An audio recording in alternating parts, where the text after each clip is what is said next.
যার যা দরকার সেটা আদায় করে নিচ্ছে। তৃতীয় হচ্ছে জাতীয় সংসদের নির্বাচন। আলোচনার সর্বশেষ ধাপে জাতীয় সংসদ নির্বাচন। নির্বাচন কি হচ্ছে নাকি ইউনূসের অধীনে নির্বাচন হবে, এটা নিয়েও ব্যাপক আলোচনা চলছে। আমরা সেই বিষয়গুলো একটু খতিয়ে দেখি। অনেকেই বলছেন ডক্টর ইউনূসের পক্ষে কোনোভাবে নির্বাচন ওঠানো সম্ভব না, কেননা তিনি ঢাকার একটি ঘটনাকেই নিয়ন্ত্রণ করতে পারেন না। আইন শৃঙ্খলা পরিস্থিতি এক ঢাকারই নিয়ন্ত্রণ করার ক্ষমতা যোগ্যতা তার নেই। তাহলে দেশের আইন শৃঙ্খলা পরিস্থিতি কিভাবে নিয়ন্ত্রণ করে তিনি নির্বাচন অনুষ্ঠান করবেন? কাজে এটা তার পক্ষে আদৌ সম্ভব না। তার কথা কি কেউ শুনছে? না, তার কথা কেউই শোনে না। তিনি যখনই ভয়াবহ বিপদে পড়েন তখন বিএনপি, জামাত, এনসিপি সহ কতগুলো দলকে ডাকেন, ডেকে বলেন আপনারা আমাকে বসিয়েছেন, আপনারা সাহায্য না করলে সর্বনাশ হয়ে যাবে, বিপর্যয় হয়ে যাবে দেশের। সুন্দর সুন্দর কথাবার্তা বলেন যেগুলো মনে হয় ইনোসেন্ট কথাবার্তা।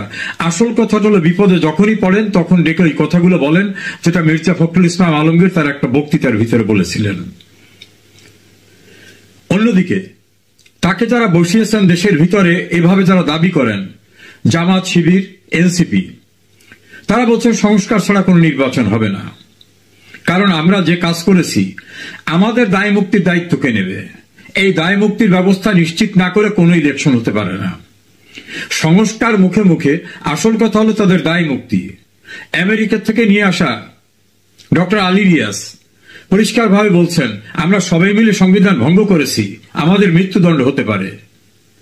ছাত্র আন্দোলনের দুই সমন্বয়ক দুইটি টেলিভিশনে আলাপচারিতায় পরিষ্কারভাবে বলছেন যে আমরা সংবিধান ভঙ্গ করে এটা করেছি, শেখ হাসিনা ফিরে আসলে আমাদের মৃত্যুদণ্ড জোর করে দেওয়া লাগবে না, আইনেই আমাদের মৃত্যুদণ্ড হয়ে যাবে, স্বাভাবিক আইনি। তারা নিজেরা স্বীকার করেছেন যে আমাদের মূল টার্গেট ছিল মুক্তিযোদ্ধার চেতনাকে পরাজিত করা, আমাদের মূল টার্গেট ছিল শেখ হাসিনাকে ক্ষমতাচ্যুত করা, এবং সেজন্যই আমরা পদ্মা সেতু, মেট্রো রেল, বিটিভি ভবনে আগুন দিয়েছি, পুলিশদেরকে আমরা মেরে ফেলেছি। এর সঙ্গে আরো বলেছেন আমরা 5 তারিখে শেখ হাসিনা সরকারের পতন না হলে অস্ত্র তুলে নিতাম। সেজন্য নাহিদ নাকি ভিডিও বার্তা তৈরি করে রেখেছিল। আসিফ মাহমুদ সজীব ভুইয়া তার ইন্টারভিউতে সেটা বলেছেন। তো অস্ত্র যদি তুলে নিতে হয় তাহলে অস্ত্র তাদের কাছে ছিল, সে অস্ত্রগুলো কোথায়? এই অস্ত্রগুলো নিশ্চয়ই তাদের দিতে হবে। সরকার পাল্টালে এখন না হয় তাদের সরকার, চিরদিন তো থাকবে না, তখন কি হবে? এইসব প্রশ্নগুলো তাদের মাথায় ঘুরপাক খাচ্ছে। ফলে তারা তাদের দায় মুক্তি সহ অন্যান্য বিষয়গুলো নিশ্চিত হতে চাচ্ছেন। এর বাইরে গিয়ে কোনো নির্বাচনে তারা সম্মত না। তারা প্রচন্ড অখুশি, বেজয় অখুশি।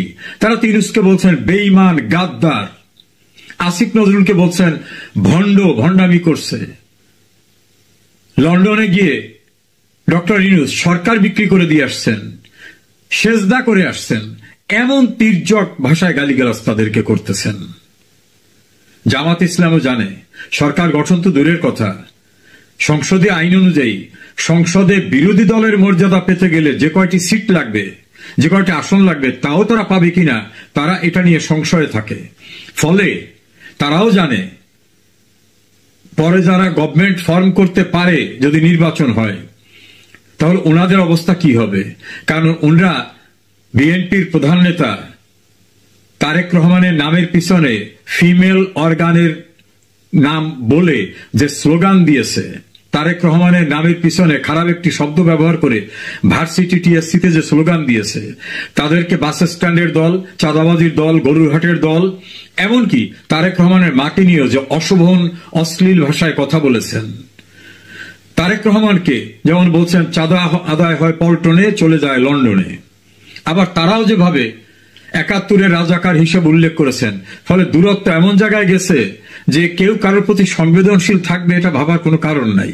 ফলে বিএনপি ক্ষমতায় গেলে যে সংবিধান লঙ্ঘন এবং এই যে গণতান্ত্রিক সরকার উচ্ছেদের ঘটনা, বিভিন্ন জায়গায় রাষ্ট্রীয় স্থাপনা হামলা করা, যেটাকে বলা হয় আত্মঘাতী কাজ করা, এই সকল ঘটনার যে বিচার হবে না এই নিশ্চয়তা কে দেবে? এজন্য এনসিপি, জামাত এবং আন্দোলনের সঙ্গে যারা কথিত চলেছিলেন তারা এখন আতঙ্কিত, যেটা শেষ না করে কোন নির্বাচন হবে না, এবং ইউনুসকে তারা বাইরে যেতে দিতে চান না। আবার বিদেশিরা যারা ইউনুসকে বিশাল কিছু মনে করছিলেন, তারা এখন দেখেছেন যে ডক্টর ইউনুস দেশের কিছুই নিয়ন্ত্রণ করতে পারেন না। তাদের হাই কমিশন আছে, এম্বাসি আছে, গোপন রিপোর্টে তারা জেনেছেন ইউনুস শুধু নিজের করাপশনের মামলাগুলো প্রত্যাহার করিয়ে নিয়েছেন, নিজে বিশ্ববিদ্যালয় নিয়েছেন, আদম ব্যবসার লাইসেন্স নিয়েছেন, ডিজিটাল ওয়ালেট ব্যবসার লাইসেন্স নিয়েছেন, গ্রামীণ ব্যাংকের মালিকানা রাষ্ট্রের থেকে কমিয়ে নিয়েছেন, তার প্রতিষ্ঠানগুলোয় 5 বছর ট্যাক্স দেওয়া লাগবে না, নিজের সুবিধা নিয়েছেন। দেশের অর্থনীতি, অবকাঠামোগত উন্নয়ন কোনো কিছুই তিনি কিছু করতে পারেননি। ফলে এনার সম্পর্কে যে ধারণা ছিল সেই ধারণা বিদেশিদের এখন আর নাই। ফলে সেখানের কোনো সাপোর্ট পাচ্ছে না। 11টা দেশ সফর করছেন, সেখান থেকে কোনো সাহায্য আসে নাই, বিদেশে সাহায্য নাই। দেশে তাকে যারা আসন করে বসিয়েছিল তারাও এখন তার উপর নাখোশ। বিএনপি চায় তড়িঘড়ি করে নির্বাচনটা করে তারা ক্ষমতায় বসতে, তারা এখন অন্য কোনো কিছুতে রাজি না। এই পরিস্থিতিতে আওয়ামী বিরোধী যে শিবির, বিএনপি, জামাত, এনসিপি এবং অন্যান্যরা, তারা পরিষ্কারভাবে দুইটা ভাগে বিভক্ত।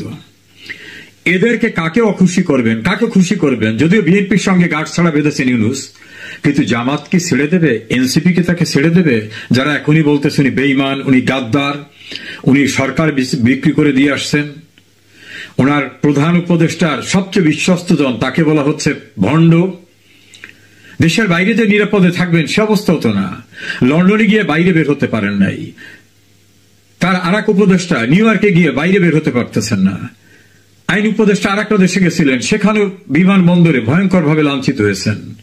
দেশের ভিতর থেকে তিনি বিএনপির এক স্ট্যান্ডিং কমিটির মেম্বার, তাকে গালিগালাজ করতেছেন, ভিডিও বাইরে ভেসে আসছে। এই পরিস্থিতিতে ওই অ্যাডভাইজারি মেম্বার যারা আছেন তারা অনেক আতঙ্কিত যে কোনোভাবেই এই নির্বাচন আমরা করতে পারবো না, আমাদের দিয়ে সম্ভব না। এবং তারা যে করতে পারবেন না তার আইনগত একটি কারণ আছে। তত্ত্বাবধায়ক সরকার সংক্রান্ত যে বিষয়টি অ্যাপিলেট ডিভিশনের শুনানির অপেক্ষা আছে, আংশিক শুনানি হয়েছে। অনেক জুরিস্টরা বলছেন যে এই রায়টি পজিটিভলি হতে পারে, হওয়ার সম্ভাবনা তাদের দৃষ্টিতে সর্বাংশে। তাই যদি হয় তাহলে তত্ত্বাবধায়ক সরকার ব্যবস্থা ফিরে আসবে। ফিরে আসা মানে হলো আদালতের ভার্ডিক্ট যেদিনই ডিক্লেয়ার হয় সেদিন থেকে সেটা কার্যকর হয়। এটা কোনো রেট্রোস্পেক্টিভ ইফেক্ট বা পরবর্তীতে কোনো ইফেক্ট এর প্রশ্ন ওঠে না। আইন হচ্ছে যেদিনই রায় হবে সেদিন থেকে ওটা আইন। তাই যদি হয়, তত্ত্বাবধায়ক সরকার যদি ফিরে আসে, তাহলে তত্ত্বাবধায়কের স্ট্রাকচার ছিল কি? সর্বশেষ নির্বাচিত হবেন, সর্বশেষ যিনি অবসরপ্রাপ্ত প্রধান বিচারপতি তিনি। তাহলে বর্তমান প্রধান বিচারপতি হবেন সর্বশেষ অবসরপ্রাপ্ত প্রধান বিচারপতি সৈয়দ রিফাত আহমেদ। সঙ্গত কারণে তিনি তত্ত্বাবধায়ক সরকারের প্রধান উপদেষ্টা হতে পারেন। যদি তার প্রতি কারো আস্থা না থাকে বা তিনি যদি রাজি না থাকেন, সেক্ষেত্রে বিকল্প হতে পারে তার পূর্বে যারা অবসরপ্রাপ্ত প্রধান বিচারপতি, বিচারপতি হাসান ফয়েজ সিদ্দিকী, বিচারপতি সৈয়দ মাহমুদ হোসেন, বিচারপতি জনাব মোজাম্মেল হোসেন, অন্য কয়েকজন আছেন যারা রিজাইন দিয়েছেন। রিজাইন হবে না, হতে হবে অবসরপ্রাপ্ত। যদি সেক্ষেত্রে কোনো বিপত্তি হয় তাহলে এর পূর্বে যারা অবসরপ্রাপ্ত আপিল বিভাগের বিচারক, সেখানে আছেন আপিল বিভাগ থেকে যারা অবসরে গেছেন, জনাব নুরুজ্জামান, জনাব ইমান আলী, জনাব হাফিজ, জনাব নাজমুনারা সুলতানা সহ আরো অনেকে। এতগুলি স্তর অতিক্রম করতে হবে। যদি এদের কাউকে না পাওয়া যায় তখন বাইরের কাউকে আনা যেতে পারে, বা রাষ্ট্রপতি নিজেই তত্ত্বাবধায়ক সরকারের প্রধান উপদেষ্টা হতে পারেন। পূর্বে যে স্ট্রাকচারটা ছিল, তো এতগুলো লোকের ভিতর থেকে কি একজনকে পাওয়া যাবে না? ডেফিনেটলি পাওয়া যাবে। তাহলে রায় ঘোষিত হওয়ার দিন থেকে তত্ত্বাবধায়ক সরকার এস্টাবলিশড হলে কোনোভাবেই ডক্টর ইউনুস আর ক্ষমতায় থাকার কোনো সুযোগ নাই। তো ক্ষমতায় থাকার সুযোগ না থাকলে তার তো তত্ত্বাবধায়ক সরকারের প্রধান হওয়ার কোনো লিগ্যাল বেসিস নাই। তাই যদি না থাকে তাহলে তার অধীনে ফেব্রুয়ারিতে কিভাবে নির্বাচন হয়? আমি যদি কথার কথা ধরেই নিই যে ফেব্রুয়ারিতে নির্বাচন হতে পারে, সেক্ষেত্রেও তো ডক্টর ইউনুসের থাকার সুযোগ নাই। আমার কাছে অন্য তথ্য আছে। তিনি এখন তার পরিষদ সহ যে কোনো অজুহাতে ছেড়ে যাওয়ার জন্য খুবই ব্যস্ত। তিনি বুঝতে পারছেন তাকে যারা বসিয়েছিলেন, সাপোর্ট দিয়েছিলেন, তারাই এখন চাচ্ছেন না ওনাকে। তারা দ্বিধা বিভক্ত হয়ে গেছেন। তারা বুঝতে পারছেন উনি তাদের সঙ্গে তাদের ভাষায় গাদ্দারি, বেইমানি, বিশ্বাসঘাতকতা করেছেন, লন্ডনে গিয়ে সেজদা করে এসেছেন, সরকার বিক্রি করে দিয়ে আসছেন, তারেক রহমানের সঙ্গে সমঝোতা করে দিয়ে আসছেন।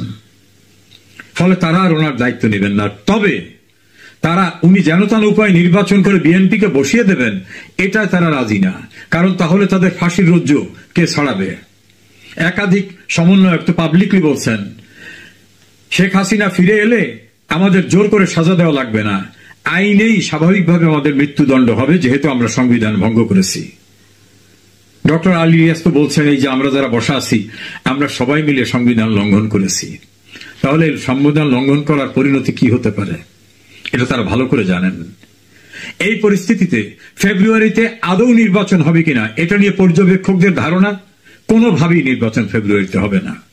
কারণ আইন শৃঙ্খলা পরিস্থিতির এত ভয়াবহ অবনতি হয়েছে, মবের রাজ্য এমনভাবে কায়েম হয়েছে, কোথাও কোনো ব্যবস্থাপনা নাই। এই অবস্থা কিসে নির্বাচন হবে? অন্যদিকে তো নির্বাচনের পক্ষে বিপক্ষে দুইটা গ্রুপ আছে, যারা চান আগে তাদের প্রোটেকশন, তাদের দায় মুক্তি হোক, তাদের কথিত জুলাইয়ের সনদ বাস্তবায়ন হোক।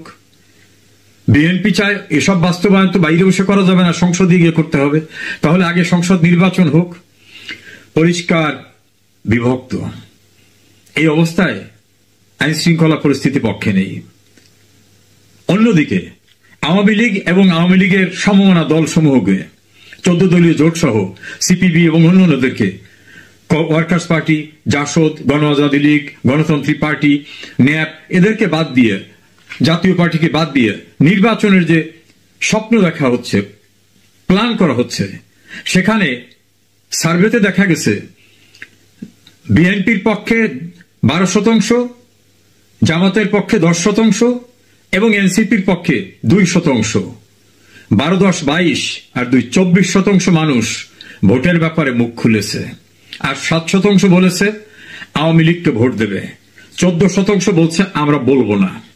অর্থাৎ বললে বিপদ হতে পারে। তা রাজনৈতিক বিশ্লেষকদের ধারণা যে এরা বিএনপি বা এনসিপি বা জামাত হলে নিশ্চয় বলে ফেলতো, কারণ দেশের পরিস্থিতি যা, তাদের মুখ খুলতে কোনো দ্বিধা থাকার কথা না। তাহলে তারা এমন একটি দল করে যে দলের কথাই স্পষ্টভাবে বললে তাদের বিপদ হতে পারে। তাহলে সেই 14% আর 48% মানুষ বলছে আমরা এখন মনস্থির করিনি। তা 48, 14, 7 এসব মিলালে দেখা যাবে 29% মানুষ ভোটের কথা বলছেন আর 31% মানুষ বাইরে থাকতেছে।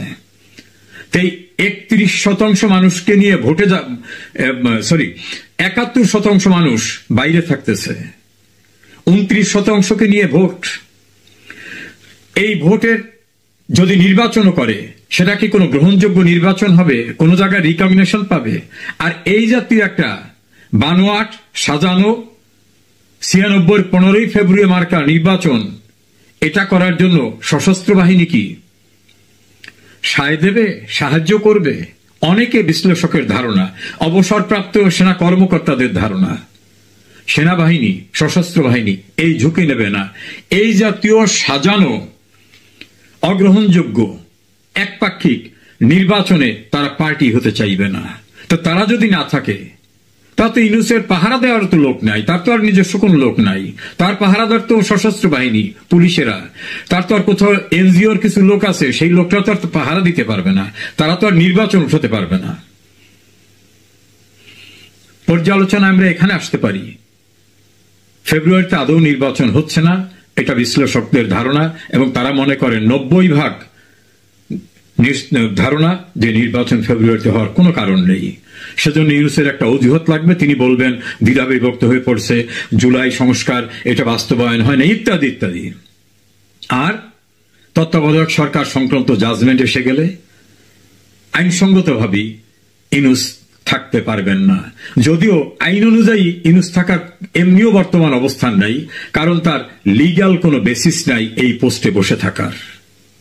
সব মিলে ইউনূসের অধীনে যে নির্বাচন হচ্ছে না এটা পরিষ্কার। ইউনূস এবং তার ঘনিষ্ঠজনরা ক্ষমতার পাহারাদারদের কাছ থেকে যখনই বাইরে চলে যাবেন, দেশের ভিতর নিরাপদ না।